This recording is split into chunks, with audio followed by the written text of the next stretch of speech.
Salam saudara-saudara, apa kabarnya hari ini? Harapan kita semua dalam keadaan baik-baik. Kita akan mendengarkan firman Tuhan untuk menghantarkan kita dalam berbagai aktivitas kita hari ini. Namun sebelumnya marilah kita berdoa. Damai sejahtera Allah yang melampaui segala akal kiranya memelihara hati dan pikiranmu di dalam Kristus Yesus Tuhan kita. Amin. Saudara-saudara yang dikasihi Tuhan kita Yesus Kristus, firman Tuhan yang akan menyapa kita diambil dari 1 Samuel pasal 7 ayat 4. Kemudian orang-orang Israel menjauhkan para Baal dan para Astoret dan beribadah hanya kepada Tuhan.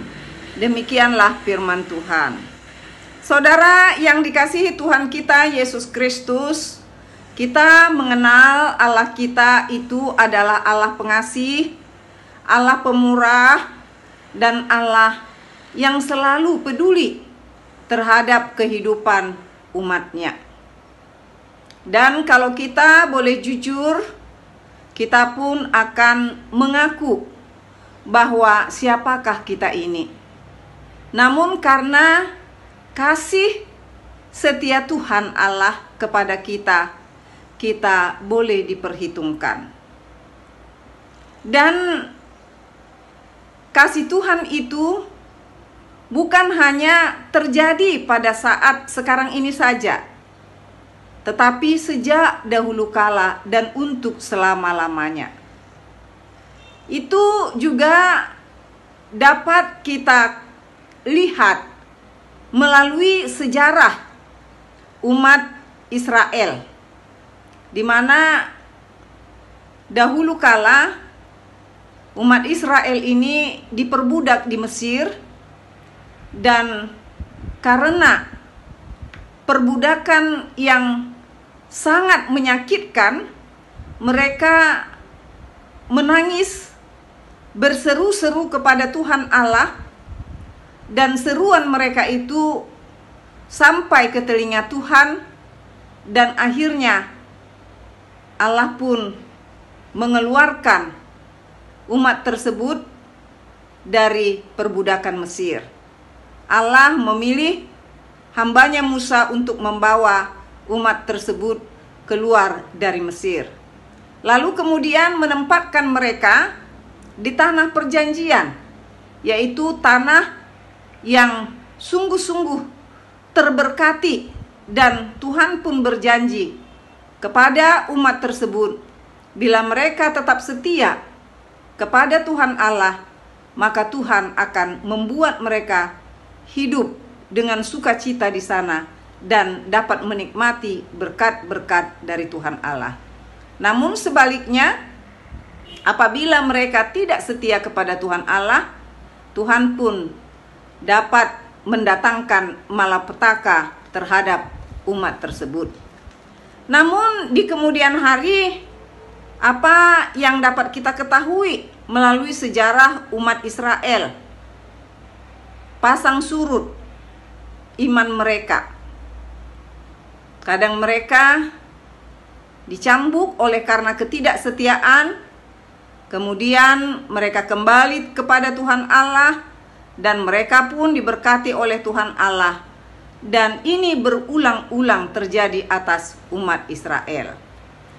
Firman Tuhan ini yang diambil dari 1 Samuel pasal 7 ayat 4 juga berhubungan dengan ayat-ayat sebelumnya atau pada pasal-pasal sebelumnya, di mana nabi yang sungguh-sungguh Tuhan berkati, yaitu Nabi Eli, dia juga banyak melakukan mujizat-mujizat, tetapi karena dua anaknya yang bernama Hofni dan Pinehas, akhirnya Eli pun harus menderita karena anak-anaknya tersebut. Dampak dari dosa yang dilakukan anak-anaknya, Eli harus menerimanya. Saudara yang dikasihi Tuhan kita Yesus Kristus, oleh karena ketidaksetiaan atau oleh karena kejahatan dari anak-anak Eli, maka Tuhan Allah memperhadapkan umat ini dengan ancaman. Ancaman apakah yang dihadapi oleh umat tersebut? Yaitu ancaman dari orang-orang Filistin, di mana orang-orang Filistin datang menyerbu umat Israel, lalu kemudian mereka pun mengambil tabut Allah, dan tabut Allah itu mereka ambil, lalu mereka tempatkan di satu tempat, maka tabut itu pun akan mengakibatkan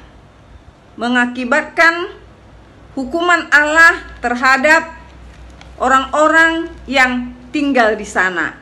Jadi misalnya kita dapat melihat ya, di mana Tuhan Allah menghukum orang-orang yang ada di Asdod karena tabut Allah diletakkan di Asdod, maka Allah pun menghajar orang-orang yang ada di Asdod, yaitu dengan mendatangkan borok-borok terhadap orang-orang yang ada di sana. Lalu kemudian dipindahkan lagi ke Gad, dan di Gad pun hal tersebut terjadi. Seperti apa yang diyakini oleh umat Israel pada waktu itu, bahwa tabut Allah ini adalah sebagai simbol kehadiran Allah di tengah-tengah umat tersebut. Jadi mereka juga meyakini bahwa pada saat tabut itu ada di tengah-tengah mereka, maka mereka akan memperoleh kemenangan daripada Tuhan Allah. Namun karena ketidaksetiaan umat tersebut, maka terjadilah hal yang tidak diinginkan, di mana tabut Allah berpindah tempat kepada bangsa-bangsa yang tidak mengenal Allah, bangsa-bangsa yang menyembah berhala, dan tabut itu mengakibatkan hukuman atau tekanan terhadap di mana tabut itu berada, atau di tengah-tengah orang Filistin, itu akan mengakibatkan hukuman kepada orang-orang yang ada di tempat tersebut. Oleh karena itu, maka orang-orang Filistin pun merencanakan dan melaksanakan rencananya tersebut, yaitu dengan mengangkut kembali tabut Allah itu dan membawanya ke tengah-tengah umat Israel. Dan saudara-saudara yang dikasihi Tuhan kita Yesus Kristus, apakah tabut itu akhirnya membawa sukacita bagi umat Israel? Ternyata tidak. Kenapa tabut itu tidak membawa sukacita? Atau seperti yang mereka imani, mereka percayai, karena mereka pun tidak setia kepada Tuhan Allah. Mereka pun juga turut menyembah terhadap berhala-berhala. Hal itulah yang mengakibatkan selama 20 tahun kaum Israel mengeluh kepada Tuhan. Selama 20 tahun kaum Israel mengeluh kepada Tuhan. Dan firman Tuhan pada hari ini yang diambil dari 1 Samuel pasal 7 ayat 4 tadi mengatakan, kemudian orang-orang Israel menjauhkan Baal dan para Astoret dan beribadah hanya kepada Tuhan. Akhirnya mereka menyadari bahwa mereka sudah terlalu jauh bersikap melawan Tuhan Allah. Mereka tidak setia kepada Tuhan Allah. Itu mengakibatkan penderitaan yang dalam atas umat tersebut. Saudara yang dikasihi Tuhan kita Yesus Kristus, tentu dosa akan mengakibatkan kesakitan bagi orang-orang yang melakukannya. Tetapi iman percaya akan menumbuhkan sukacita bagi orang-orang yang percaya kepada Tuhan Allah. Demikian pun kepada kita pada masa sekarang. Bukan hanya zaman dahulu saja Tuhan Allah itu berkuasa, bukan hanya zaman dahulu saja Tuhan Allah itu bisa melakukan hal-hal yang mempengaruhi kehidupan kita, yaitu terhukum kita karena dosa-dosa dan terberkati karena iman percaya kita kepada Tuhan Allah. Juga di dalam kehidupan kita masa kini pun hal itu bisa terjadi. Yang diminta daripada kita hanyalah berimanlah kepada Tuhan Allah. Jangan jadikan berhala-berhala menggantikan kedudukan Tuhan. Jangan jadikan berhala menjadi Tuhan bagi kamu. Tetap Tuhan itu yang harus disembah. Tetap Tuhan itu menjadi tempat pengaduan kita, tempat kita bergantung, tempat kita bernaung. Dialah yang harus kita puji dalam segala kegiatan kita, dalam segala apapun perilaku kita atau laku kita di dalam kehidupan kita. Dialah yang harus kita puji dan permuliakan.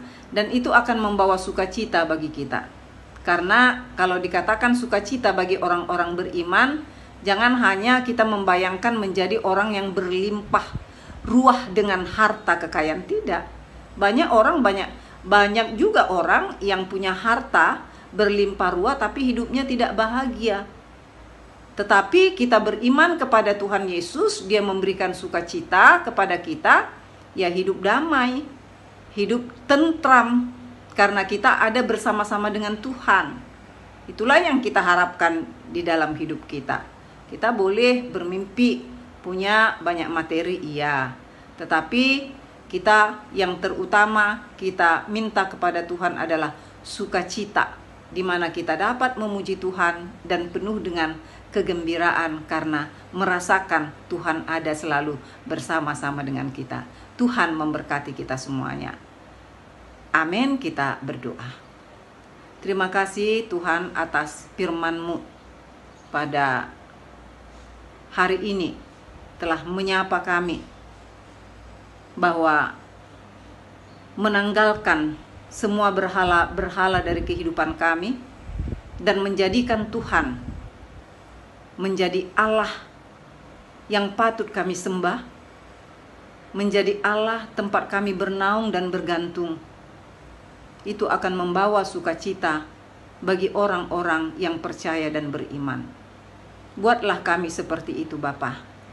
Kami tidak menduakan Tuhan, tetapi hanya Tuhan saja. Terima kasih Bapa, di dalam Yesus Kristus kami berdoa dan bersyukur kepadamu. Amin. Tuhan memberkati kita dan sampai ketemu di lain waktu.